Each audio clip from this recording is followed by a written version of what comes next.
Oke, Sobat Sehat Fatmawati, kembali lagi di acara podcast Talk RS Fatmawati. Kali ini Aye ditemani oleh dokter spesialis THT, BKL, konsultan renologi, Dokter Vicky.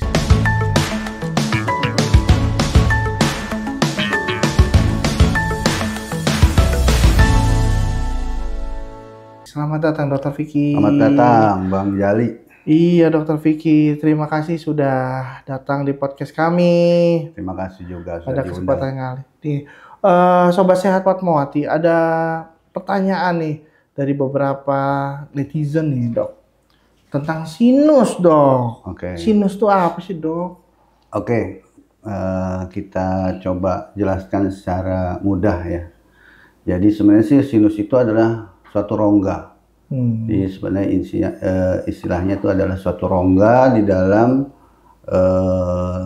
dinding lateral hidung, dinding samping hidung, yang berhubungan dengan dasar otak. Nah, fungsinya itu sebenarnya kayak kita sebuah gedung ya, kita masuk dalam gedung itu ada ruangan utamanya seperti penerimaan tamunya itu rongga hidung. Lalu ke samping-samping itu ada kamar-kamar. Nah, kamar-kamar itu adalah suatu rongga sinus. Jadi kalau kita masuk kamarnya, berarti kita masuk sinusnya. Berarti kan ada jalannya ya. Ada jalan untuk masuk ke kamar, ada juga keluar kamar, masuk lagi ke main utamanya, gedung penerimaannya. Nah, itu namanya ventilasi drainase dari sinus. Nah, kenapa ada suatu sinus di dalam hidung itu? Banyak fungsinya. Yang paling penting sebenarnya untuk proteksi ya. Jadi sebenarnya proteksi bahwa dia menghasilkan suatu imunitas di situ. Nah, selain itu juga fungsinya menghasilkan sekresi, juga dia juga mempunyai fungsi meringankan kepala. Kalau bayangkan kalau tulang semua nggak ada rongganya, kepala kan nggak jadi berat gitu. Oh, ya. Jadi ngaruh ke kepala iya, dok ya? Salah satunya. Jadi kan ada rongga-rongganya semua. Dok. Seperti kalau burung kan tulangnya beda dengan tulang yang lain. Tulangnya dia lebih banyak rongganya sehingga dia lebih enteng. Bisa terbang gitu ya. Selain itu juga hidung punya fungsi penciuman. Di situ ada saraf-sarafnya dan juga batas antara rongga hidung dengan dasar kepala. Jadi banyak fungsinya sebenarnya sinus tuh. Dok, ada yang nanya dik, keluhan dan gejalanya dok? Itu banyak sebenarnya, sering salah kaprah ya. Jadi orang datang berobat tuh, dok saya ada sinus, saya emang sinus gitu. Padahal semua orang tuh punya sinus. Memang gitu. ada beberapa kasus-kasus di mana orang itu beberapa sinusnya nggak berkembang gitu, jadi padat gitu, atrofi namanya. Nah, tapi sinus itu semua orang punya, seperti orang punya jantung, punya otak, nggak mungkin orang itu nggak ada. Sinus itu ada. Ada semua orang, kita semua di sini punya sinus gitu. Nah, sinus itu ada kanan kiri, jadi pas berpasang sinus di pipi namanya maksila, sinus yang ada di antara mata namanya ethmoid, ada ethmoid yang depan yang nama anterior, ada yang posterior yang belakang, di belakangnya lagi ada sinus sphenoid, lalu di dahi ini ada sinus frontal.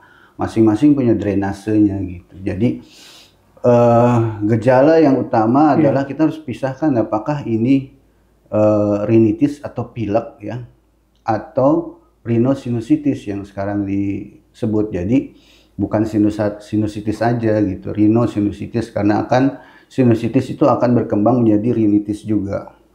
Minimal ada gejala 4 gejala menurut EPOS 2020, yaitu yang harus ada adalah sumbatan hidung. Hidung tersumbat mau sebelah atau unilateral atau dua-duanya. Lalu adanya sekret, ingus. Ingus ya dok ya? Ingus yang ke depan, meler, atau ingus yang rasa ke belakang, gitu-gitu rasa. Ya kayak ada yang ganjel. Ada rasa ngalir ke belakang. Ya, ganjel gitu. Lalu disertai dua gejala tambahan, yaitu gangguan penciuman sama nyeri wajah, nyeri sakit-sakit di situ atau pegel di situ. Nah, itu boleh kita curiga adalah suatu sinusitis, rhinosinusitis. Kayak anosmia yang nggak nyium itu juga, yang nggak nyium gitu, sama gitu dok. Dulu tren tuh. Trennya di COVID tuh ya. Tapi kalau itu agak beda karena itu reseptornya ya, yang terkena dulu. ya. Kalau ini biasanya karena bisa inflamasi atau peradangan di lapisan mukosa penciumannya atau disertai sama bengkaknya dari kelenjar hidungnya. Jadi transfer dari bau ke atas itu nggak sampai. Kalau dibilang sinusitis itu sama nggak sih dok sama disebut flu biasa gitu? Kan lagi siang panas banget, kalau sore kadang hujan mulu dok. Gitu. Ya sebenarnya makanya itu harus dibedakan.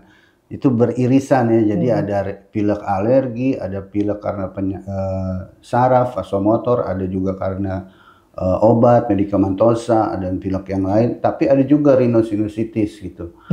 Hampir sama. Nah, harus kita tahu juga ini sebenarnya pilek tuh apa sih? Pilek tuh kadang orang pasien tuh berbeda-beda. Ada yang merasa pilek itu adalah ingusnya keluar, ada yang bilang pilek tuh hidung tersumbat. Nah, itu harus dijelaskan, harus kita elaborasi oleh sebagai dokter, mana sih sebenarnya yang dia keluhkan. Nah, kalau ada dari 4 gejala yang tadi dibicarakan, kita boleh curiga ini adalah suatu rhinosinusitis.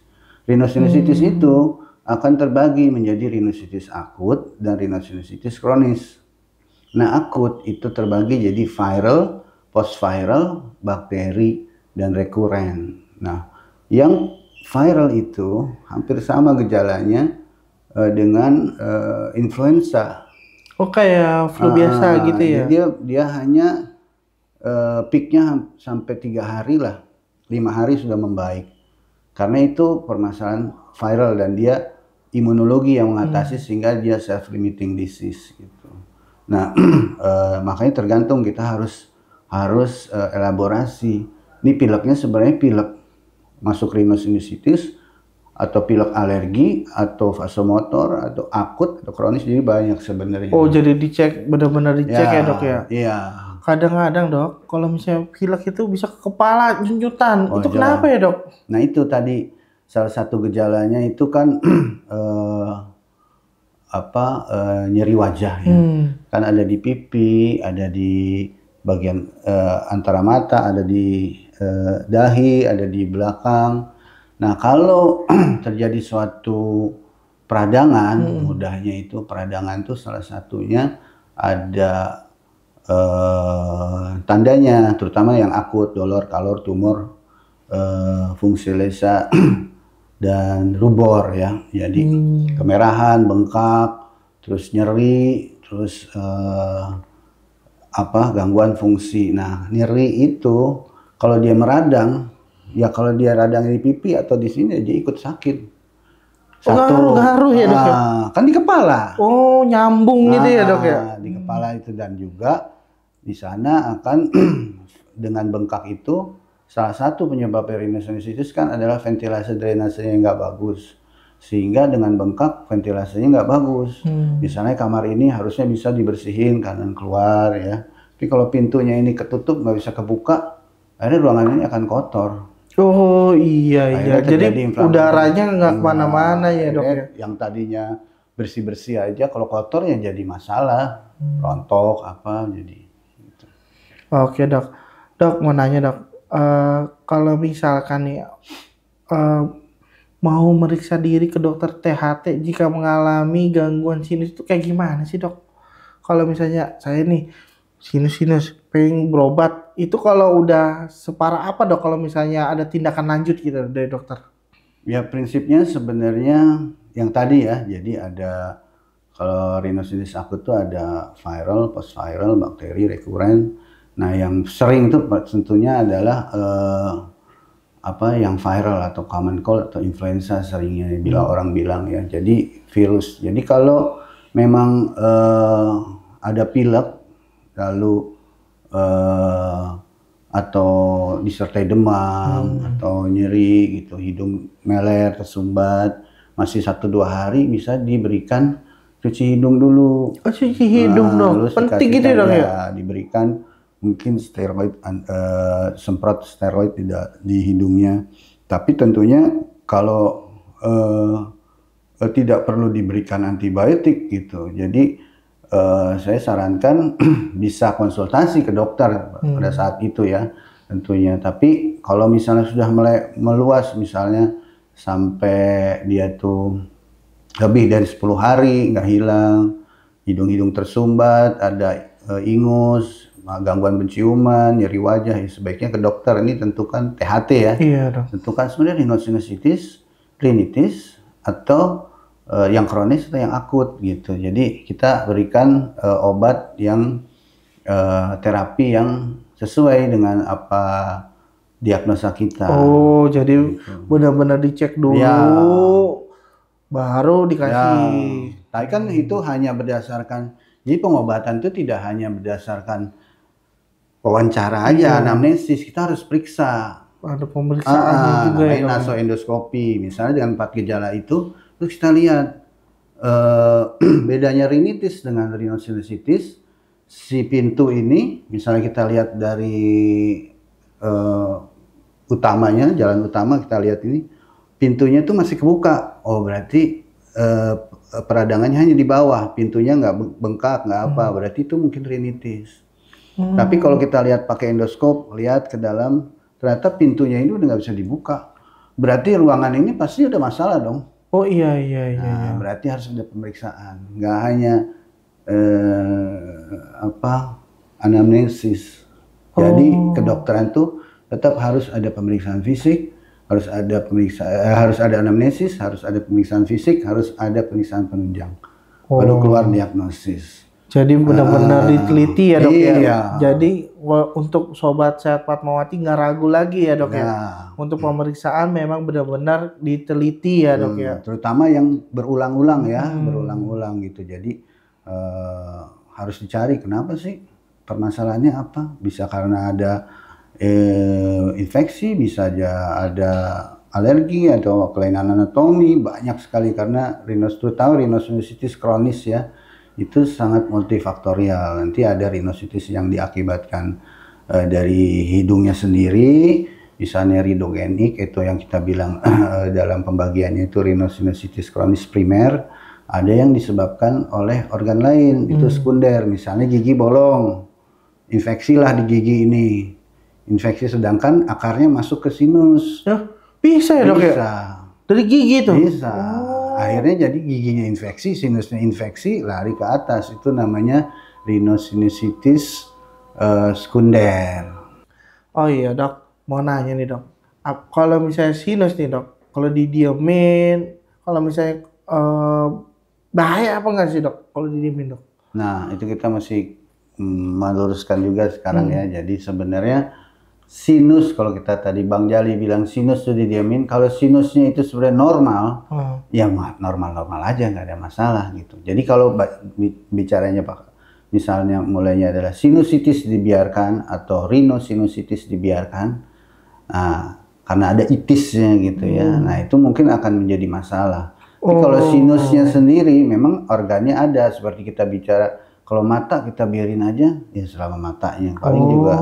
Tapi apakah ini ada peradangan atau bukan? Jadi penyakit sinus itu berbagai macam, dari peradangan, alergi, jamur, protozoa, kelainan anatomi, imunologi, kelainan herediter, banyak ya dok ya?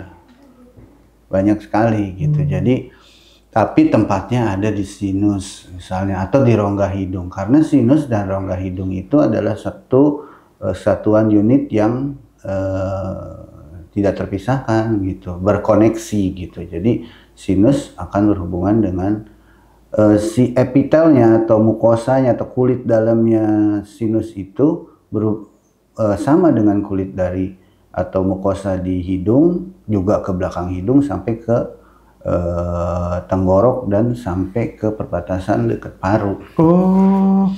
Kalau bahayanya bisa jadi tumor nggak dok tuh kayak gitu dok? Nah kalau tumor itu sebenarnya banyak teorinya ya. Jadi sebenarnya tumor itu ada tumor jinak dan tumor ganas. Jadi kita atau kita meloncat, kita bahas ke tumor langsung gitu. Jadi tumor itu bisa ganas, bisa juga jinak.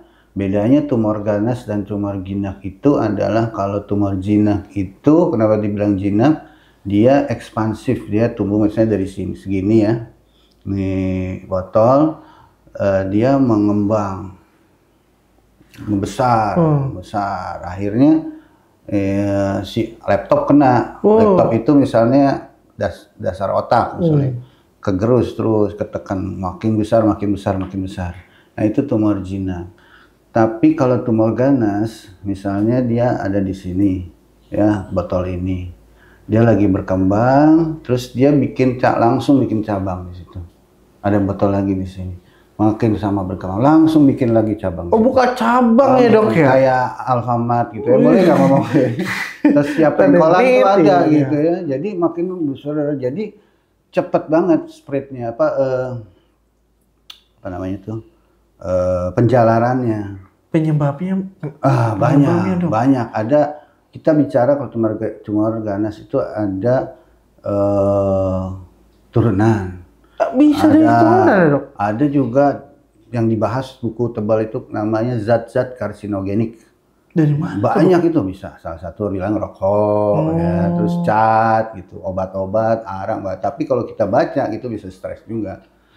Banyak. Ada yang bicara kalau tumor nasofaring itu hubungan dengan banyak makan pengawet gitu. Ada juga berhubungan dengan virus Epstein-Barr gitu. Itu banyak penyebabnya. Tapi permasalahannya bagaimana kalau tumor itu nomor satu, bagaimana kita mendiagnosis tumor sedini mungkin. Nah, caranya gimana? Itu. Ada pemeriksaan khusus nggak? Ada dong. Namanya apa dok itu? Nomor satu dari nasoendoskopi.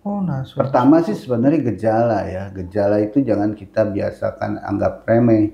Hidung tersumbat. Terus kalau dari hidung ya, dari hidung. Karena sinus itu berhubungan dengan hidung, pastinya ada hubungan tadi. Nyeri-nyeri wajah, hidung tersumbat, ada sekret, ada gangguan penciuman. Apakah ini anak kena blok karena ada suatu tumor di situ? Karena tentunya kan sinus selama sinus itu ventilasi drainasenya bagus, atau dindingnya atau mukosanya ini bagus ya, mukosal disease nggak ada, sinus itu akan aman. Tapi kalau dia terganggu, drainase terganggu, misalnya di depan itu ada tumor, di pintu itu ada tumor, pasti drainasenya nggak bagus, sehingga akan menjadi gejala. Nah gejala itu harus dilihat. Nomor satu, dengan nasoendoskopi tentunya. Oh, di Fatmawati ada dok? Oh ada banget. Oh bisa di Fatmawati ya dok ya? Cek itu ya dok? Untuk nasoendoskopi rigid dan fleksibel tuh ada. Lalu kalau kita curiga ada massa atau apa, kalau massa atau tumor itu bisa kita biopsi ya, tidak. Karena tumor ada ganas dan jinak. Biasanya kita ambil contohnya, kita periksakan. Ini jinak atau ganas. Kalau contohnya jinak, dan memang sudah kalau jinak biasanya kita lakukan operasi. Nah untuk melakukan operasi kita harus tahu melibatkan apa aja gitu. Kadang pasien-pasiennya juga tumor jinak juga bukan tidak seperti terlihatnya cukup mengerikan juga. Ada yang matanya sudah mau menonjol karena sinus tuh yang di pipi berhubungan dengan mata. Oh bisa keluar gitu ya dok ya? Menjebolkan tulang mata, menekan mata sehingga matanya keluar. Atau pandangan jadi kabur, atau mimisan sering mimisan. Hidung tersumbat yang nggak hilang timbul gitu, gangguan pendengaran gitu bisa aja.